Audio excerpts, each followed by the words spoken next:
আল্লাহ বলেন জাহান্নামের দরজা ক্লোজ করে দাও আর জান্নাতের দরজা খোলা রাখো। তার কারণ মা বাবা তার উপর কি আছে? খুশি আছে। এখন তাহাজ্জুদ পড়ছেন, অনেক লম্বা লম্বা ইবাদত করছেন, সকালবেলায় মায়ের মনটা বড় বেজার, বাবার মনটা সন্তানের উপরে খুশি নয়। এমত অবস্থা আল্লাহ বলেন ওর জন্য জান্নাতের দরজা বন্ধ করে দিয়ে এবার ওর জন্য জাহান্নামের দরজা খোলা রেখে দাও। বলেন নাউজুবিল্লাহ। এখন আপনাদের কাছে আমার প্রশ্ন, অনেক সন্তান আছেন মা বাবা অসন্তুষ্ট হয়ে সন্তানের সাথে রাগ করে মারা গেছেন, এরকম সন্তান দুনিয়াতে আছে নাকি নাই? মা বাবা মনে কষ্ট নিয়ে, মনের মধ্যে দুঃখ নিয়ে সন্তানের উপর অসন্তুষ্ট হয়ে দুনিয়া থেকে বিদায় হয়েছেন, এরকম সন্তান কি দুনিয়াতে নাই? এবার তারা একটু উত্তর দেন, ওই সন্তানের জন্য আল্লাহর জান্নাতের দরজা খোলা আছে নাকি জাহান্নামের দরজা খোলা আছে? আমার ভাই, আমার কথাগুলো আপনি চিন্তা করেন একটু।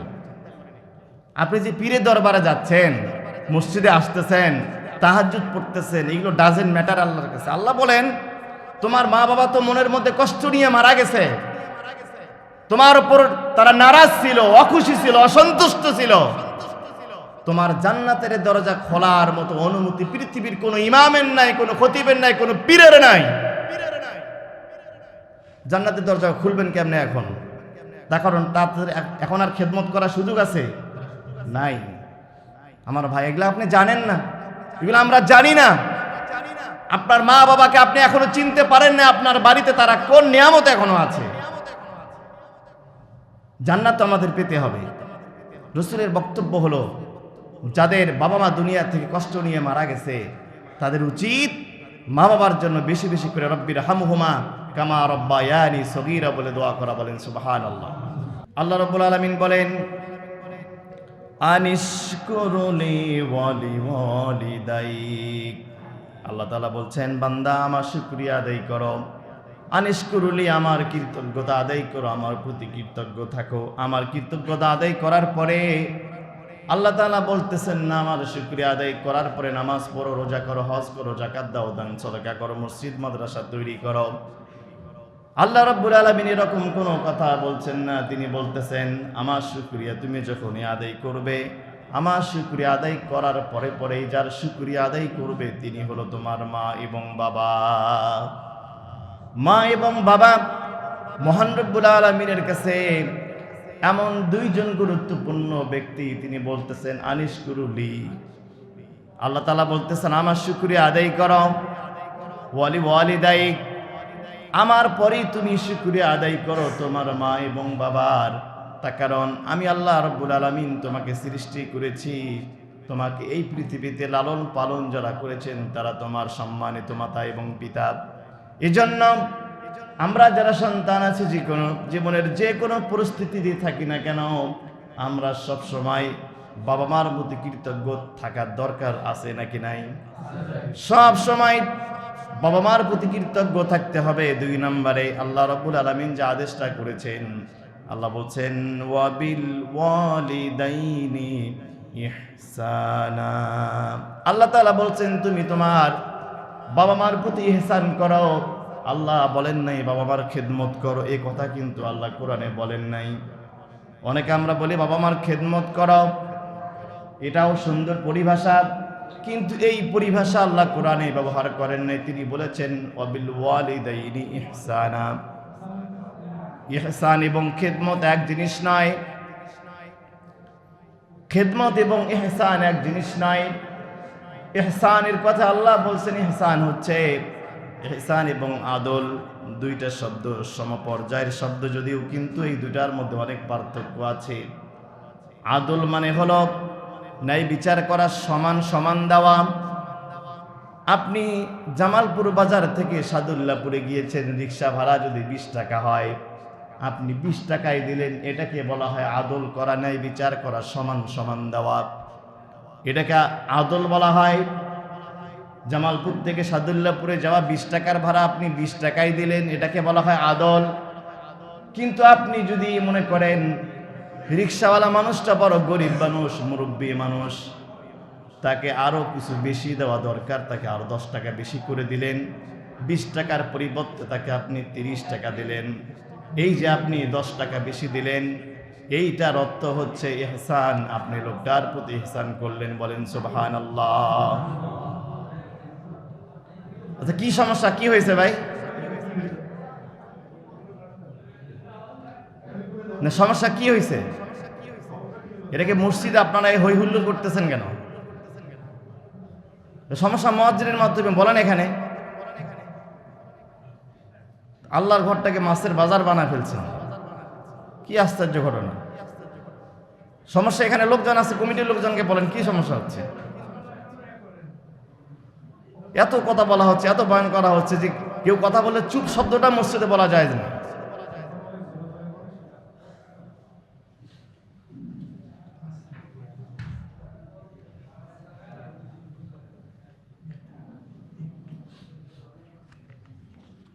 কি সমস্যা, কি হয়েছে বলেন তো, কি হয়েছে? বাইরে চিল্লে চিল্লে কেন হচ্ছে?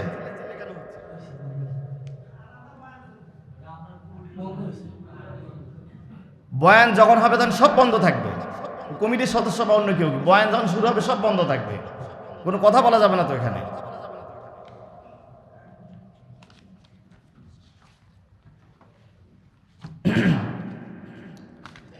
এদিকে খেয়াল করেন ভাই,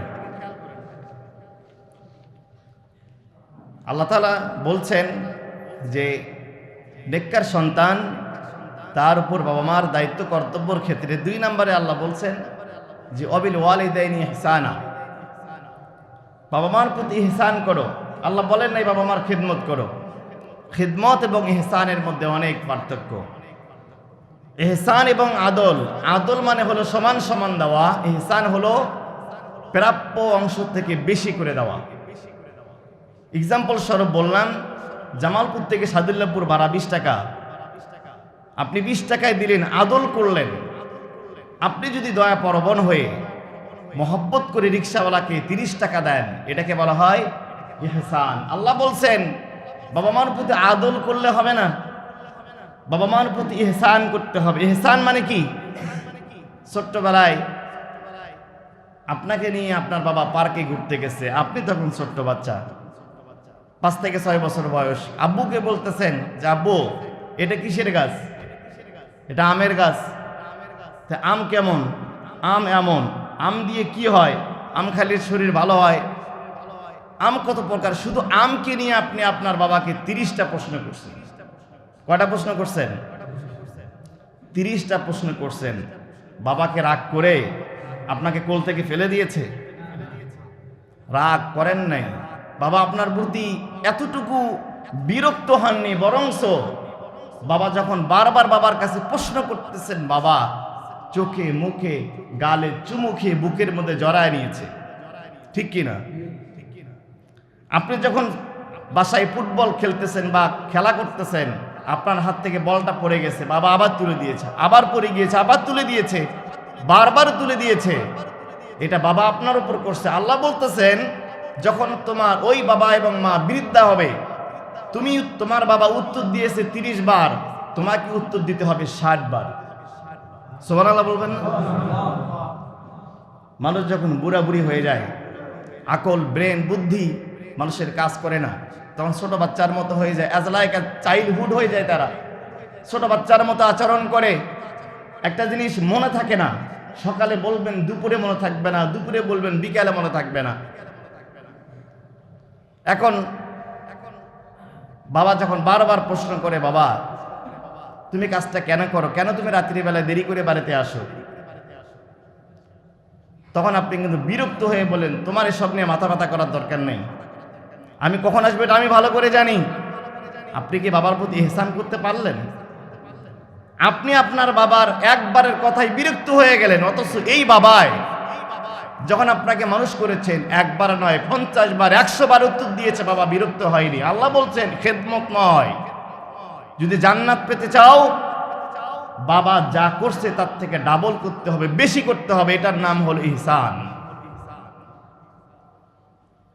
আমার ভাইয়েরা, আল্লাহ তাআলা বলছেন ওয়াবিল ওয়ালিদাইনি ইহসানা, বাবা মার প্রতি ইহসান করতে হবে। খেদমত করলেই শুধু হবে না, ইহসান করতে হবে।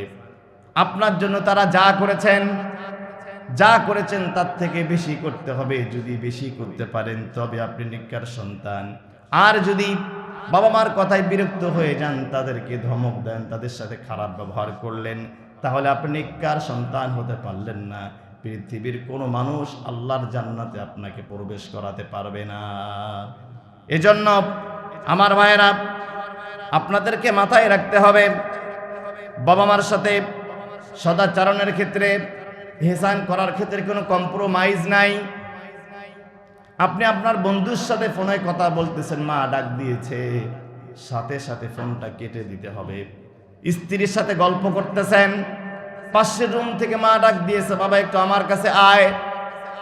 এমন সময় যদি আপনি মার কথায় বিরক্ত হয়ে মাকে গালিগালাজ করেন, মায়ের কথায় যদি উত্তর না দেন, মায়ের ডাকে সাড়া না দেন, আপনি ভালো সন্তান হতে পারলেন না, ইহসান করতে পারলেন না।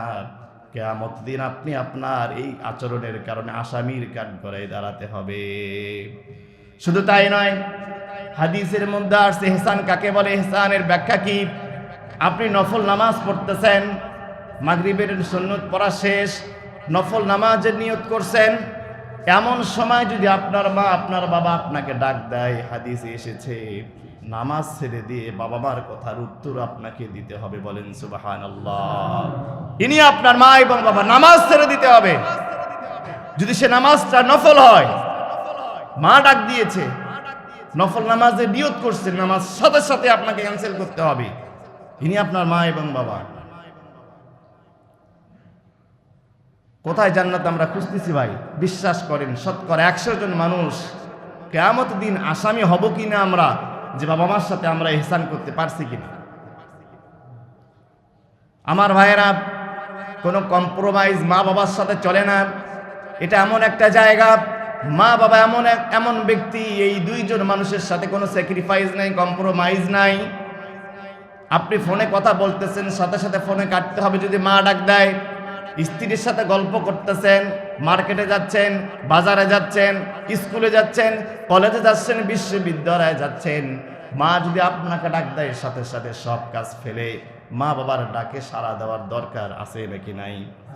আমার ভাইয়েরা, 3 নাম্বার আল্লাহ বলছেন, ইম্মা ইয়াবলুগান্না ইনদাকাল কিবারা আহাদুহুমা আও কিলাহুমা।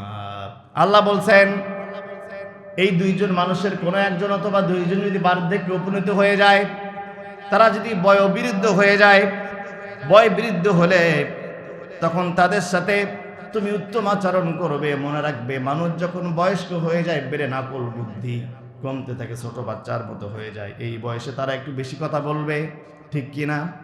এই বয়সে একটু কথাবার্তা বেশি বলবে, অনেক কিছু মনে থাকবে না। এই জন্য বাবা মার যে কোনো একজন, মা অথবা বাবা অথবা দুইজন যদি বার্ধক্যে উপনীত হয়, আল্লাহ রাব্বুল আলামিন বলছেন, তাহলে তুমি তাদের সাথে উত্তম আচরণ করো, আপনি খারাপ ব্যবহার করতে পারবেন না। আমার ভাইয়েরা, এরপরে আপনাকে 4 নম্বরে তাদের সাথে উফ শব্দটা আপনি উচ্চারণ করতে পারবেন না। আল্লাহ কোরআনে বলছেন, ফালা তাকুল লাহুমা উফ। আল্লাহ বলেন, খবরদার বাবা মার কোনো আচরণে, রাত 3টা বাজে কাশতে, শুধু কাশি আসতেছে, যেহেতু বয়স্ক মানুষ, হাঁপানি, শ্বাসকষ্ট, অ্যাজমা, এগুলো বয়স বাড়ার সাথে সাথে মানুষের বেশি হয়। পাশের রুমে শুধু সারা রাত কাশতেছে, এখন যদি বিরক্ত হয়ে বলেন, এ বুড়া বুড়ি মরা না কেন? এরকম বেয়াদব সন্তান এলাকায় নাই? মা কাশতেছে, বাবা কাশতেছে, ওর নাকি ঘুমের ডিস্টার্ব হয়, ওর সন্তানের নাকি ঘুমের ডিস্টার্ব হয়, ওর স্ত্রীর সাথে নাকি গল্প করতে ডিস্টার্ব হয়। বেয়াদব সন্তান, কুলাঙ্গার, আল্লাহর জান্নাত হারাম আপনার জন্য। আল্লাহ বলছেন, খবরদার মা যেন উফ, মায়ের কোনো কথায়, বাবার কোনো কথায় বিরক্ত হয়ে তুমি উফ শব্দটা উচ্চারণ করতে পারবে না। আল্লাহর পক্ষ থেকে এখানে কোনো অনুমতি নাই। আমার ভাইরা, এরপরে এই আয়াতের প্রেক্ষিতে আমি আবু হুরায়রার একটা ঘটনা বলছি।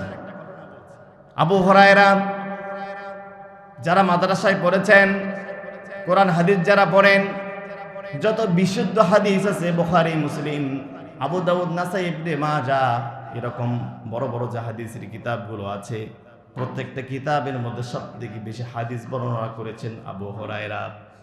আবু হুরায়রার মতো এত হাদিস কেউ বর্ণনা করতে পারে নাই। অথচ আবু হুরায়রার মা ছিলেন একজন মুশরিকা, কাফেরা। নবীজির নাম শুনলেই যার কলিজার মধ্যে আগুন ধরে যেত, মুহাম্মদ শব্দটাও শুনতে পারত না। বলেন নাউজুবিল্লাহ। মা মুশরিকা, মা মুসলমান নয়। আবু হুরায়রা বলেন, কোনো একদিন আমার মা আমাকে ডাক দিলেন, আবু হুরায়রা তুমি কোথায়? আমি আমার মায়ের ডাকে সাড়াও দিলাম, কিন্তু আমি যখন মায়ের ডাকে সাড়া দিলাম, আমার আওয়াজটা, আমার গলার সাউন্ডটা, আমার গলার স্বরটা আমার মায়ের থেকে একটু উঁচু হয়ে গেছে। মা ডাক দিয়েছে, আবু হুরায়রা কোথায়? আমি বলছি কি হয়েছে? এই যে আওয়াজটা একটু মায়ের থেকে কি হলো? বড় হলো, বেশি হলো, উঁচু হলো। আবু হুরায়রা বলেন, আমি শুধুমাত্র এতটুকু অপরাধ করেছি, আমি শুধু বলছি মায়ের আওয়াজের থেকে আওয়াজটা একটু বড় করেছি। পরক্ষণে আমার মনে পড়ে গেছে কোরআনের আয়াতের কথা। আল্লাহ তো বলছেন, অকুল্লাহুমা কওলান কারীমা, মায়ের সাথে ভদ্রভাবে কথা বলো, নম্রভাবে কথা বলো, পোলাইটলি কথা বলো। আমি তো কোরআনের আয়াতের লঙ্ঘন করলাম, আমি তো কোরআনের আয়াত খেলাফ করলাম, কোরআনের আয়াতের সাথে বিরোধিতা করলাম, মায়ের সাথে খারাপ ব্যবহার করলাম। এখন তিনি কাফারা আদায় করবেন। কি কাফারা আদায় করবেন তিনি খুঁজতে লাগলেন, তিনি চিন্তা করতে লাগলেন। তৎকালীন সময়ের মানুষ যত দান করত, সব থেকে বড় দান ছিল গোলাম আজাদ করে দেওয়া। বলেন সুবহানাল্লাহ। তৎকালীন সময়ে নবীজির জামানায় দান করার সর্বোচ্চ পর্যায় ছিল গোলাম আজাদ করা। তিনি শুধু এতটুকু অপরাধের কারণে, মায়ের থেকে গলার আওয়াজটা একটু উঁচু করার কারণে একটা গোলামকে তিনি আজাদ করে দিলেন। বর্তমান সময়ে প্রায় 1 কোটি টাকা আল্লাহর রাস্তায় দান করার মতো, সুবহানাল্লাহ বলবেন না, অপরাধ কি করছিলেন? শুধু মায়ের আওয়াজের থেকে আওয়াজটা বড় করেছিলেন। এতটুকু অপরাধ করার কারণে আবু হুরায়রা যদি গোলাম আজাদ করতে পারে, আমার মনে হয় শতকরা 100 জন সন্তান, এখানে 100 জনের মধ্যে 100 জন পাওয়া যাবে যে কোনো দিন কোনো না কোনো সময় মায়ের আওয়াজের থেকে আওয়াজকে আমরা বড় করি নাই, বাবার কথার উপর দিয়ে কথা বলি নাই। আল্লাহর কাছে কি জবাব আপনি দিবেন? এজন্য আবু হুরায়রা কয়েকটা পরামর্শ দিয়েছেন। তিনি বলছেন, পৃথিবীর সমস্ত সন্তানদের কাছে আমার উপদেশ হলো, আবু হুরায়রা বলছেন, পৃথিবীর সমস্ত সন্তানদের কাছে আমার ওসিয়ত হলো, আমার পরামর্শ হলো, যখন তুমি কোনো রাস্তায় চলতে যাবা, বাবাও হাঁটতেছেন, সন্তানও হাঁটতেছেন, এরকম হয় কি হয় না? রাস্তায় চলার সময় খবরদার, বাবার সামনে দিয়ে ছেলের হাঁটতে পারবে না। বলেন না সুবহানাল্লাহ। একই রাস্তা দিয়ে বাবা যাচ্ছে, ছেলে যাচ্ছে, বাবার বয়স 80, ছেলের বয়স 20। স্বাভাবিকভাবে বাবার হাঁটতে একটু সময় বেশি লাগতে পারে কি পারে না? কথা বলেন না কেন ভাইরা? মুরব্বী মানুষ হাঁটতে পারতেছেন না, অসুস্থ। এখন আপনার গায়ে প্রচন্ড শক্তি, যৌবনকালে আপনি আছেন, আগে আগে যাচ্ছেন। আবু হুরায়রা বলেন, নো পারমিশন হিয়ার। বাবার সামনে দিয়ে সন্তানের হাঁটা জায়েজ নাই। আবু হুরায়রা বলেন, কোন অনুষ্ঠানে গিয়েছ, বাবা চেয়ারে বসার আগে, মা চেয়ারে বসার আগেই সন্তান চেয়ারে বসা জায়েজ নেই।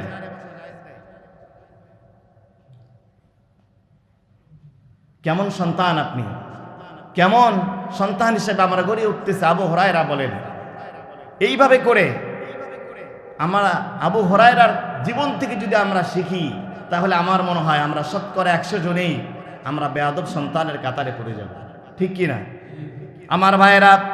5 নম্বরে, ওয়ালা তানহারহুমা, বাবা মার সাথে ধমক দিয়ে, গলাটা উঁচু করে, চোখ দুটা বড় করে, মুখটা লাল করে, রাগ করে কথা বলা যাবে নাকি? ওয়ালা তানহারহুমা, খবরদার। বাবা ভুল করতেই পারেন, কথা বেশি বলতেই পারেন। দেখবেন পারিবারিক যখন বৈঠক হয় কোন বিয়ে শাদীর ব্যাপারে, সিদ্ধান্ত নেওয়া হচ্ছে, বাবা যদি কোনো কথা বলে দরজার আড়াল থেকে, তখন বলে, আপনি মুরব্বী মানুষের সাথে কথা বলেন কেন? কথা বোঝেন না? বলে কি বলে না? তুমি এত কথা বলা কেন? তুমি বোঝ হয়ে গেলে কিছু? তুমি চুপ করে থাকো, তোমার কথা বলার দরকার নেই, যা করার আমরা করব। বিশ্বাস করেন মুসলমান, বিশ্বাস করেন। যেহেতু কোরআনটা পড়ছি ভাই, তাফসীরটা আমি পড়েছি, আমি জানি আপনি কত বড় পাপ করেছেন। শুধু এতটুকু বলার কারণে কত বড় পাপ আপনি করছেন। কিসের জান্নাত আপনার, কিসের মসজিদ, কিসের ইসলামী আন্দোলন, কিসের কি আপনার? যদি এতটুকু অপরাধ আপনার মা বাবার সাথে করে থাকেন, আল্লাহর কাছে তওবা করতে হবে, মায়ের পা ধরে, বাবার পা ধরে ক্ষমা চাইতে হবে। ধমক দিয়ে কথা বলতে পারবেন না। এজন্য রাসূল বলছেন, ইদা আসবাহাল মুমিন লাহু বাবানি মাফতুহানি মিনাল জান্নাহ আও বাবানি মাফতুহানি মিনান নার। হুজুর বলেন, প্রত্যেক দিন সকালবেলায় আল্লাহ রাব্বুল আলামিন প্রত্যেকটা মানুষের জন্য জান্নাতের দুইটা দরজা খুলে দেন এবং জাহান্নামের দুইটা দরজা আল্লাহ খুলে দেন। বলবেন, হুজুর জান্নাতের দরজাও খোলা হয়, আবার জাহান্নামের দরজাও কেন খোলা হয়? ওই দিন সকালবেলায় অথবা 24 ঘন্টার মধ্যে আমি মারা যেতে পারি কি পারি না? কথা বলেন না কেন? এজন্য আমার জন্য আল্লাহ আগে জান্নাত অথবা জাহান্নাম দুইটা দরজাই খোলা রাখেন প্রত্যেকটা মানুষের জন্য। প্রত্যেক দিন সকালবেলায় ইদা আসবাহাল মুমিন, সবাহুন মানে সকাল, বাবানি মানে দুইটা দরজা, মাফতুহানি মিনাল জান্নাহ জান্নাতের দুইটা দরজা অথবা জাহান্নামের দুইটা দরজা প্রত্যেকটা বনি আদমের জন্য, মুসলমানের জন্য আল্লাহ খোলা রাখেন। তার কারণ ওই দিন 24 ঘন্টার মধ্যে মারা যেতে পারি, এতে কোনো সন্দেহ? যেন বান্দা মারা গেলে সরাসরি জান্নাতে যায় অথবা সরাসরি জাহান্নামে যায়। এখন জান্নাতে যাবেন নাকি জাহান্নামে যাবেন, এইটা আল্লাহ প্রুফ করবেন কিভাবে? আপনি ফজরের নামাজ জামাতের সাথে পড়েছেন, তাহাজ্জুদ পড়েছেন, মাহফিলে গিয়েছিলেন, দান করেছেন, সদকা করেছেন, এতিমদেরকে খাবার দিয়েছেন, মানুষের সেবা করেছেন। আল্লাহ রাব্বুল আলামিন রাত্রিবেলায় এই যে ইবাদত বন্দেগী গুলো করলেন, এত ভালো ভালো কাজ করলেন, আল্লাহ আগে ইবাদতগুলোর দিকে তাকান না? আল্লাহ সকালবেলা আপনার মা এবং বাবার অন্তরের দিকে আগে তাকান। সুবহানাল্লাহ বলবেন না? সকালবেলায় আল্লাহ যদি দেখেন ওই সন্তান, যে সন্তান রাত্রিবেলায় তাহাজ্জুদ পড়ল, কোরআন পড়ল, নফল নামাজ পড়ল, দান করল, সদকা করল, এতিমখানায় গেল, তাফসীর মাহফিলে গেল, এত ভালো কাজ করলে সকাল হলো, আল্লাহকে এতগুলো ইবাদতের দিকে তাকান না, ইবাদতের দিকে তিনি মনোযোগ দেন না। আগে ওই বান্দার মা বাবার দিকে তাকান। যদি সকালবেলায় মা তার উপর সন্তুষ্ট থাকে আর বাবা তার উপর সন্তুষ্ট থাকে, আল্লাহ এবার বলেন জাহান্নামের দরজা বন্ধ করে দিয়ে আমার বান্দার জন্য জান্নাতের দরজা তোমরা খোলা রেখে দাও। আল্লাহ বলেন জাহান্নামের দরজা ক্লোজ করে দাও আর জান্নাতের দরজা খোলা রাখো। তার কারণ মা বাবা তার উপর কি আছে? খুশি আছে। এখন তাহাজ্জুদ পড়ছেন, অনেক লম্বা লম্বা ইবাদত করছেন, সকালবেলায় মায়ের মনটা বড় বেজার, বাবার মনটা সন্তানের উপরে খুশি নয়, এমতো অবস্থা আল্লাহ বলেন ওর জন্য জান্নাতের দরজা বন্ধ করে দিয়ে এবার ওর জন্য জাহান্নামের দরজা খোলা রেখে দাও। বলেন নাউজুবিল্লাহ।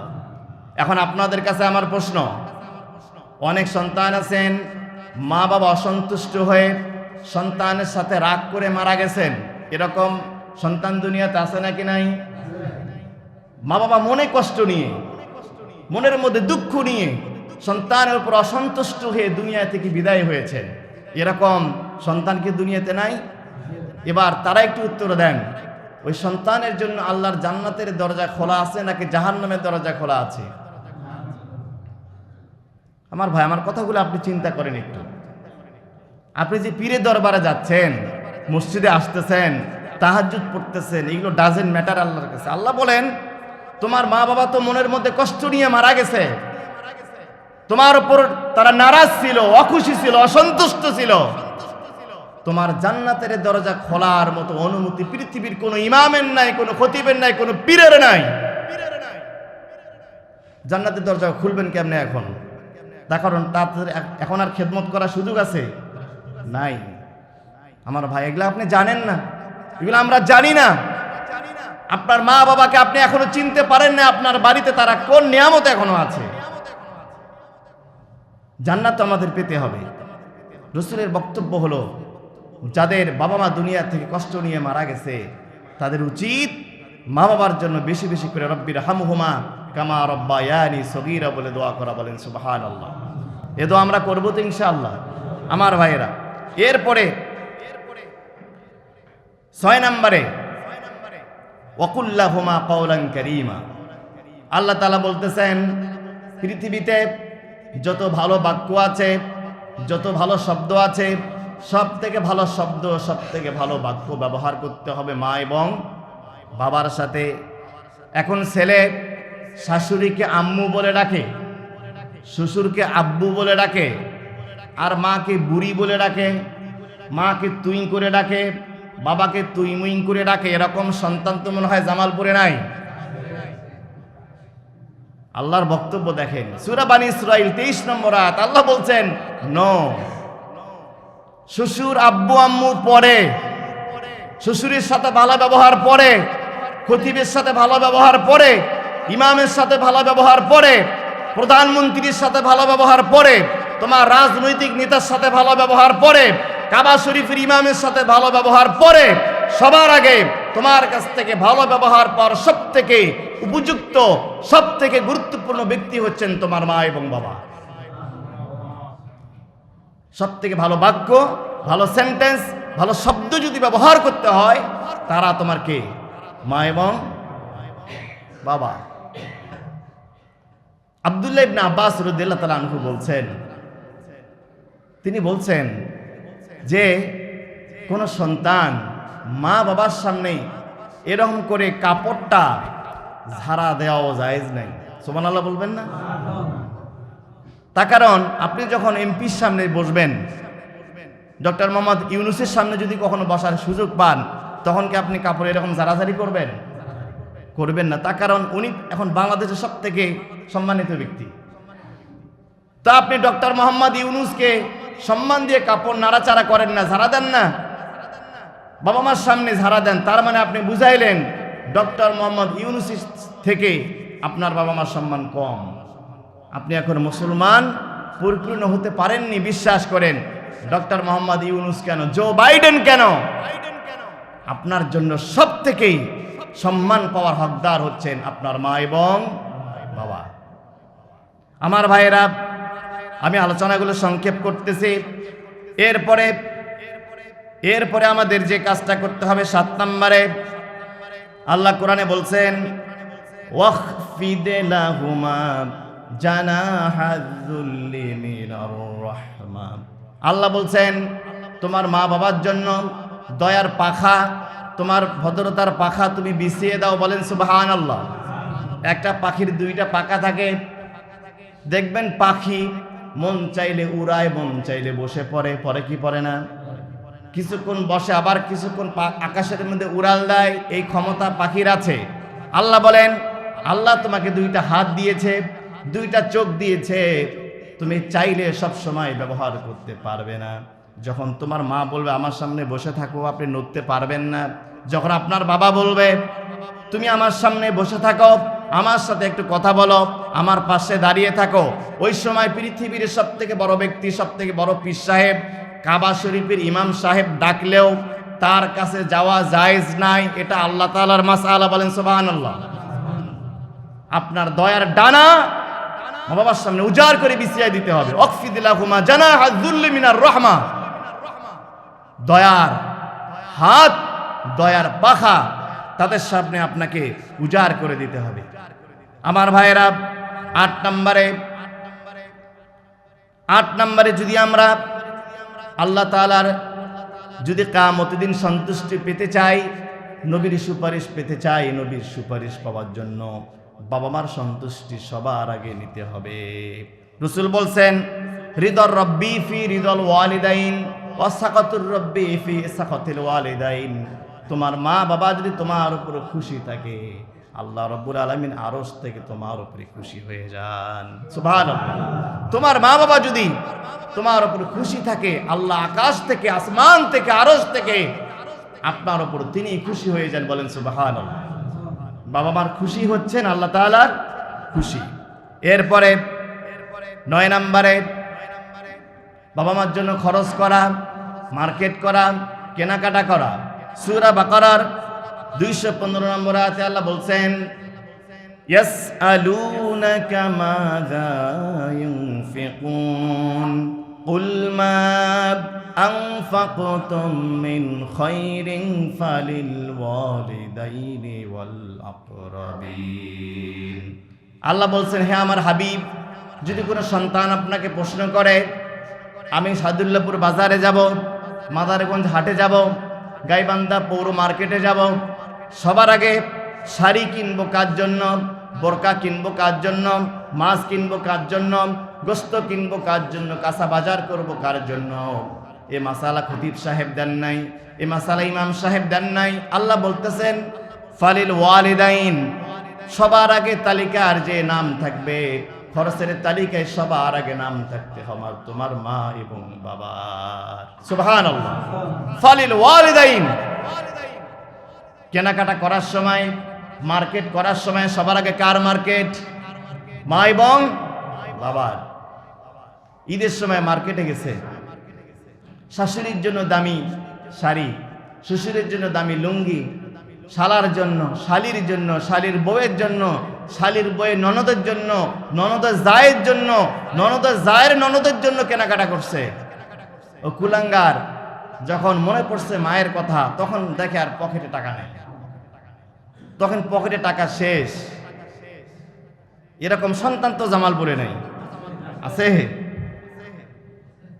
কিসের নেককার সন্তান আপনি ভাই? কিসের আপনি হাজি মানুষ? কিসের আপনি গাজী? কিসের আপনার নামাজ? সূরা বাকারা 215 নম্বর আয়াতে তাফসীর করে দেখেন, আল্লাহ বলেন তুমি যাই মার্কেট করবে।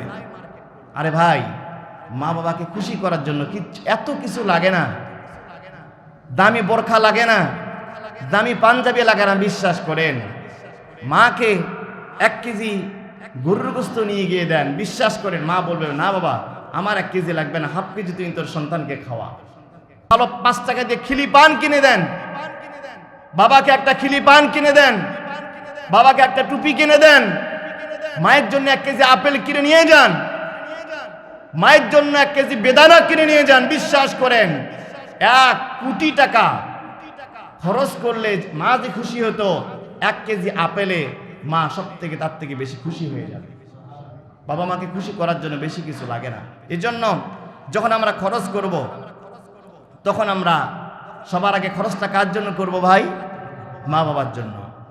10 নম্বরে, বাবা মা অসুস্থ হলে তাদের জন্য চিকিৎসা করা।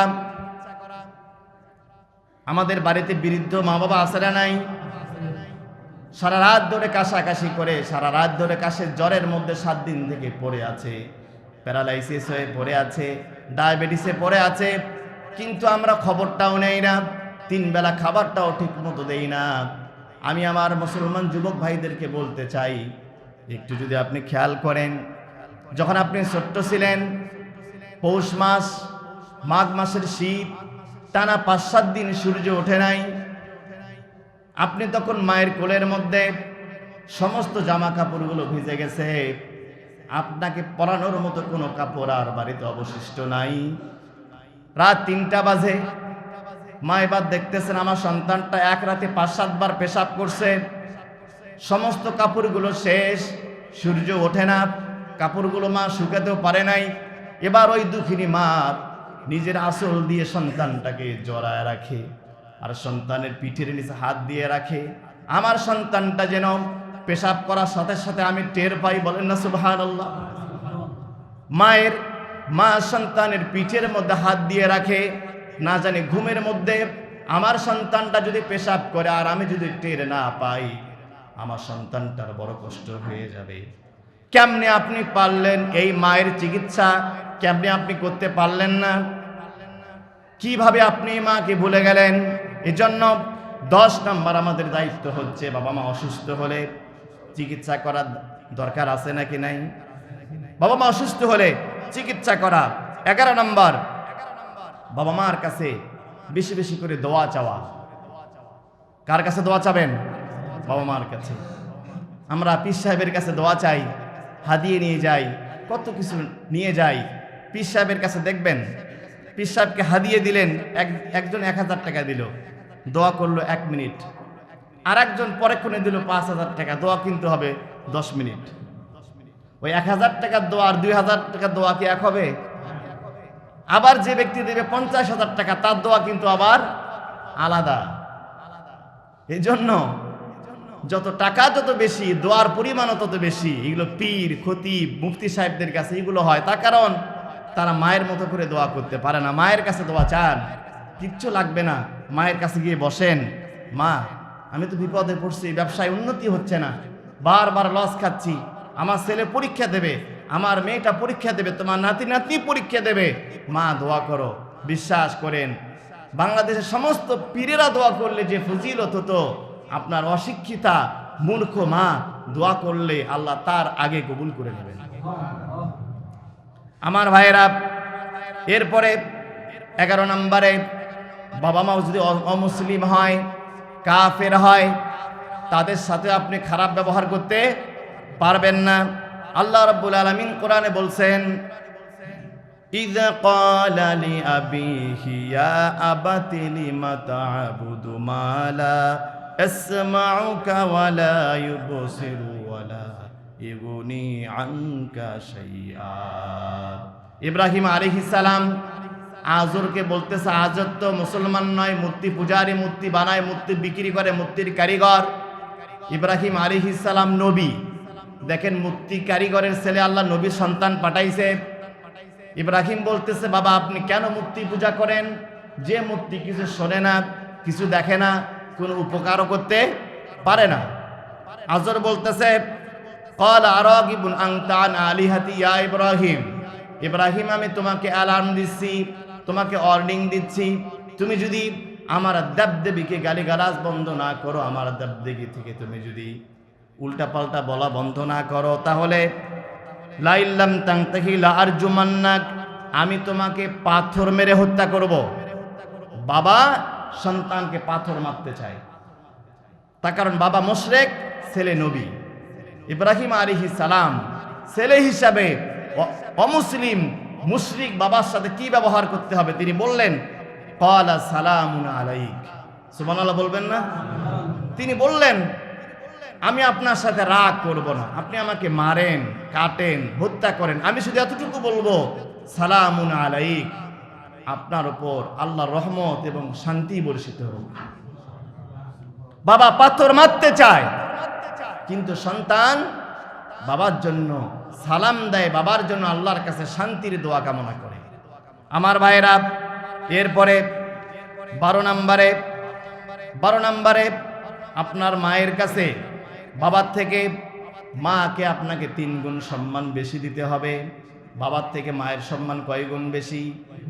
3 গুণ বেশি সম্মান আল্লাহ দিয়েছেন। আল্লাহ বলেন, ওয়াসাইনাল ইনসানা বিওয়ালিদাইহি হামালাতুহু উম্মুহু ওয়াহানান আলা ওয়াহানিন ওয়া ফিসালুহু ফি আমাইনি আনিশকুরলি ওয়া লিওয়ালিদাইক। আল্লাহ বলতেছেন, তোমার মা 3টা কষ্ট বেশি করেছে, এই জন্য তোমার মায়ের সম্মান বাবার থেকে কয় গুণ বেশি? 3 গুণ বেশি। 1 নাম্বার হলো, তোমার মা তোমাকে গর্ভে ধারণ করেছে। আমার যুবক ভাইয়েরা, যারা বিবাহ করেছেন, যাদের স্ত্রী সন্তান সম্ভবা, যাদের স্ত্রী সন্তান পেটের মধ্যে এসেছে, গভীর রাত্রিবেলায় একটু স্ত্রীর দিকে তাকাবেন। স্ত্রীর দিকে তাকা মায়ের কথাটা চিন্তা করবেন। আপনার স্ত্রী যেরকম কষ্ট হচ্ছে, একদিন আপনার মায়েরও এরকম কষ্ট হয়েছে। হঠাৎ করে দেখবেন গভীর রাত হয়েছে, স্বামী দেখে আমার প্রাণীর স্ত্রী আমার পাশে নাই, খুঁজতে খুঁজতে টয়লেটে গেছে। টয়লেটে যাওয়ার পরে দেখতেছে দরজা বন্ধ, বের হয় না টয়লেট থেকে। 5-7 মিনিট হয়ে গেছে, স্ত্রী শুধু বারবার বমি করতেছে। বমি করতে করতে পেট থেকে সব খাবারগুলো বেরিয়ে গেছে। স্বামী এবার বলতেছে, কি হয়েছে তোমার? স্ত্রী দরজা খোলার পরে, বাথরুমের দরজা খোলার পরে দেখে পুরা শরীর ঘেমে গেছেন, পেটের মধ্যে যা ছিল সব বেরিয়ে গেছে। আমার ভাইয়েরা, আপনার স্ত্রীর দিকে একটু ভালো করে খেয়াল করে তাকান, তাহলে আপনার মায়ের কষ্টটা বুঝবেন। প্রথম 40 দিন বীর্য, পরে 40 দিন রক্ত, তারপরে 40 দিন মাংসপিণ্ড, যখন 3:40 হয়ে যায়, আল্লাহ রাব্বুল আলামিন ওই পেটের মধ্যে, ওই বডির মধ্যে রূহ ঢুকায়া দেন। রূহ যখন ঢুকায়া দেওয়া হয়, এখন তো আমাদের মায়েরা অনেক ডিজিটাল হয়ে গেছে। একসময় আমাদের মা বোনেরা, মধ্যবিত্ত পরিবারের মায়েরা সারাদিন ঢেকিতে ধান ভাঙ্গে, ঠিক কিনা? ঢেকিতে ধান ভাঙ্গার পরে 5-7টা সন্তানকে পড়াশোনার জন্য রেডি করে দেয়, কাপড় চোপড় পরিষ্কার করে, ঘর বাড়ি ঝাড়ু দেয়। ঝাড়ু দেওয়ার পর সন্ধ্যাবেলায় পেটের মধ্যে প্রচণ্ড ক্ষুধা নিয়া মা যখন খেতে বসেছেন, সন্তান এমন জোরে একটা লাথি মেরেছে, দুঃখিনী মা আর খেতে পারেন নাই। দুঃখিনী মা পেটের মধ্যে ক্ষুধা রেগে উঠে গেছেন। এইভাবে চলতে থাকে 8-9 মাস, শুধু চলতে থাকে, বমি করতে থাকে। আমার মায়েরা, আমার যুবক ভাইদেরকে বলতেছি, একটু খেয়াল করে দেখবেন।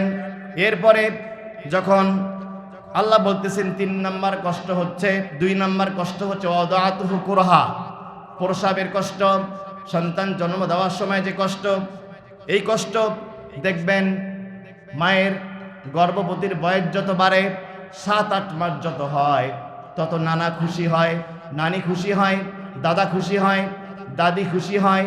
কিন্তু যে মা প্রথম সন্তান জন্ম দেয়, তার আতঙ্ক কাজ করে, তার মনের মধ্যে একটা চিন্তা কাজ করে, আহারে না জানি হয়তো বা সন্তান জন্ম দেওয়ার সময় আমি হয়তো বাঁচবো না। মা তখন চিন্তায় পড়ে যায়। অনেক সময় দেখবেন বারান্দা দিয়ে হাঁটাহাঁটি করতেছে, শাশুড়ি ডাক দেয়, মা কি হয়েছে, কেন হাঁটো? ওই ছোট্ট মেয়েটা, যুবতী মেয়েটা প্রথমবার সন্তানের মা হচ্ছে, 2 চোখ থেকে পানি বের করে দেয়। তখন শাশুড়ি বুঝতে পারে আমার বৌমার ব্যথা উঠেছে। আমার ভাইয়েরা, শেষ সময়ে যখন একজন মা, একজন মহিলা গর্ভবতী, শেষ সময়ে সন্তান জন্ম দেওয়ার ঠিক আগ মুহূর্তে যে ব্যথা ওঠে, বিজ্ঞানীরা বলছেন 50 থেকে 57 ইউনিট ব্যথা সহ্য করতে হয়। অথচ একজন পুরুষ মানুষের যদি 45 ইউনিট ব্যথা যদি কোনোদিন কারো শরীরে ওঠে, ওই লোকটা দুনিয়াতে বেঁচে থাকা সম্ভব হবে না। 45 ইউনিট হলো আপনার শরীর থেকে একসাথে 20টা হাড্ডি ভেঙে গেলে যেই কষ্ট হয়, 20টা হাড় একসাথে ভেঙে গেলে যে কষ্ট হয়, একজন মা সন্তান জন্ম দেওয়ার সময় এর থেকে বেশি কষ্ট অনুভব করে থাকেন। 20টা হাড্ডি ভেঙে গেলে যে কষ্ট হতো, আপনার আমার মা সেই কষ্ট অনুভব করে। আমার ভাইরা, সন্তান যখন দুনিয়াতে আসা শুরু হয়, মাথা সবার আগে মাথাটা আসে, আর মাথাটা সন্তানের সব থেকে বড়, শরীরের সব থেকে বড় একটা অঙ্গ। দাদি আর নানিরা যখন মাথা ধরে টান দেয়, ওই দুঃখিনী মা এক একটা টান যখন দেয়, আমার মা বোনেরা কলিজা ছিঁড়ে যায়, হাড় হাড্ডিগুলো মনে হয় ভেঙে যাচ্ছে, কলিজাটা দুমড়ে মুচড়ে আসে, তার সমস্ত দুনিয়াটা মনে হয় তার মাথার উপরে ভেঙে পড়েছে।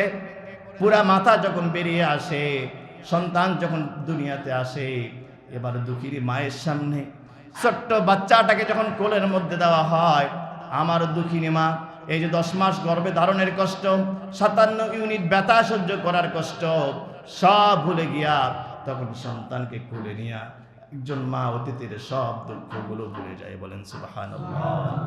কোলে নেওয়ার সাথে সাথেই আমার মা অতীতের সব 10 মাস 10 দিনের কষ্ট ভুলে গিয়ে সন্তানের চোখে মুখে চুমো খায়, সন্তানের চোখে মুখে আদর করতে থাকে। ইনি আপনার মা। আল্লাহ বলেন 3 নাম্বার কষ্ট হলো মায়ের, অফিসালুহু ফি আমাইন, 2 বছর টানা দুগ্ধ তিনি পান করান। কয় বছর? 2 বছর ধরে।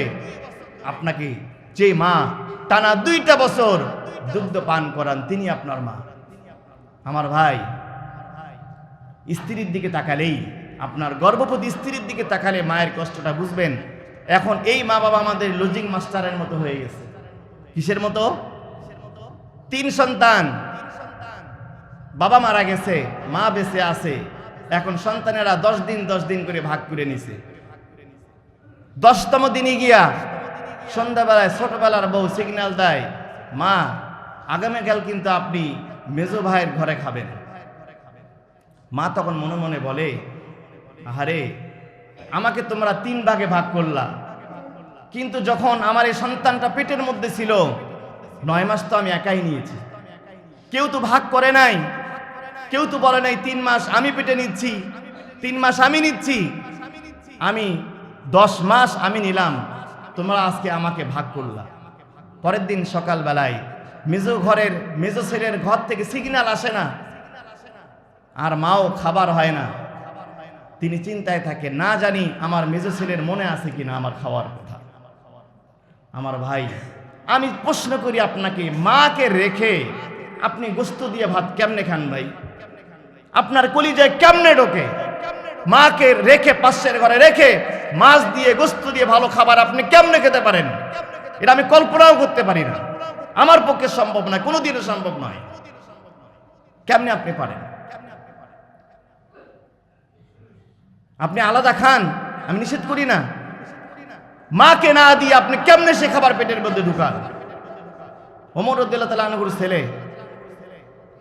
ওমর রাদিয়াল্লাহু তাআলা আনহুর ছেলে, তিনি এসে বলছেন, রসুল কে রাসূলুল্লাহ, আমার বাবা বলছে আমার বউকে নাকি তার ভালো লাগে না, আমার বাবা বলছে আমার বউকে তালাক দেওয়ার জন্য।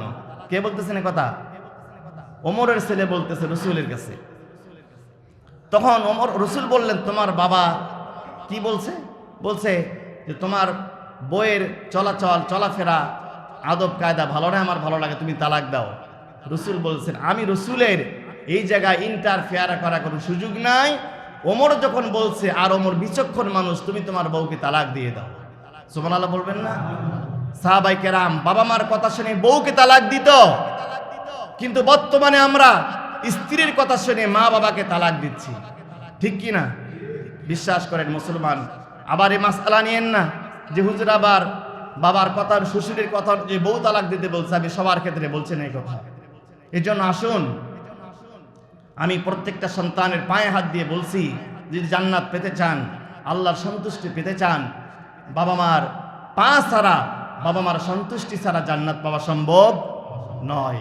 আমার ভাইয়েরা, আপনারা সকলে জানেন যে এদেশের বারবার নির্বাচিত আপসহীন নেত্রী বেগম খালেদা জিয়া অসুস্থ, তার জন্য দোয়া চাওয়া হয়েছে, নামাজের পর তার জন্য দোয়া হবে। আমি এর সাথে সংযুক্ত একটু বলি নেই, সাম্প্রতিক সময়ে আপনারা দেখেছেন আবুল সরকার বাউল নামে এক শয়তানের আবির্ভাব হয়েছে, ঠিক কি না?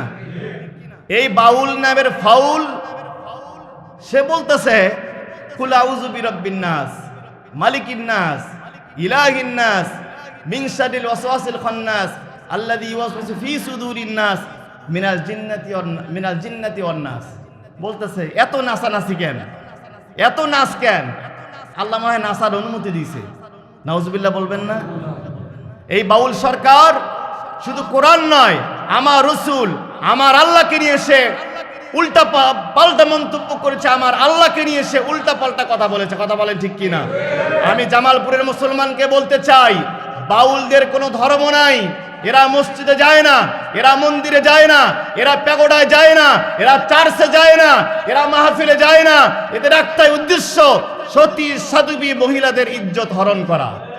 এই জন্য আগামী দিনে এরকম কোন বাউল ফাউল যেখানে দেখবেন, এই জায়গায় জুতা পিটা করে তাদেরকে ছেড়ে দেবেন। আমরা আগামীর বাংলাদেশকে কোন রাজনৈতিক দলের নেতা বাউলদের পক্ষ নিচ্ছেন, আমরা স্পষ্ট বলতে চাই, বাংলাদেশে কোন রাজনৈতিক দল, কোন নেতা যদি এরকম আল্লাহ দুরোহী, রসুল দুরোহী, কোরআন বিদ্রোহী, ইসলাম বিদ্বেষী কোন বাউলের পক্ষ নিয়ে থাকেন, আগামী দিনের বাংলাদেশে আপনাদেরকে অবাঞ্ছিত ঘোষণা করা হবে। আমরা বাউলদেরকে, আমরা তাদের বিরুদ্ধে দাঁড়াই নাই, কিন্তু যখনই তারা আমার রসুলের বিরুদ্ধে দাঁড়িয়েছে, আমার আল্লাহর বিরুদ্ধে দাঁড়িয়েছে, কোরআনের বিরুদ্ধে দাঁড়িয়েছে, আমরা তাদেরকে বরদাস্ত করতে পারি না, তাদেরকে ছেড়ে দিতে পারি না। কথা বলেন ঠিক কিনা? এর জন্য সজাগ থাকতে হবে। আপনাদের আশপাশে এরকম বাউলের মুরিদ কিন্তু আছে, এলাকায় অনেক, এদের সন্ডা পান্ডা আছে, এদের কিন্তু কোনো ধর্ম না, এরা নামাজও পড়ে না, রোজাও করে না, হজ যাকাত বিশ্বাস করে না। এজন্য বাউল যেখানে মার হবে সেখানে। কথা বলেন ঠিক কিনা? আসুন আমরা সজাগ থাকি, সচেতন থাকি। আমরা যে আলোচনাগুলো করলাম, বাবা মার প্রতি দায়িত্ব এবং কর্তব্য। আল্লাহ সবার আগে আমাকে, তারপর সবাইকে আমল করা তৌফিক দিন। নামাজের পরেই, সালাম ফেরানোর পরে, দোয়ার আগেই আমাদের নবনির্বাচিত মসজিদ কমিটির শপথ নেবে, এরপরে আমরা মোনাজাত করবো। আপনারা সবাই থাকবেন ইনশাআল্লাহ।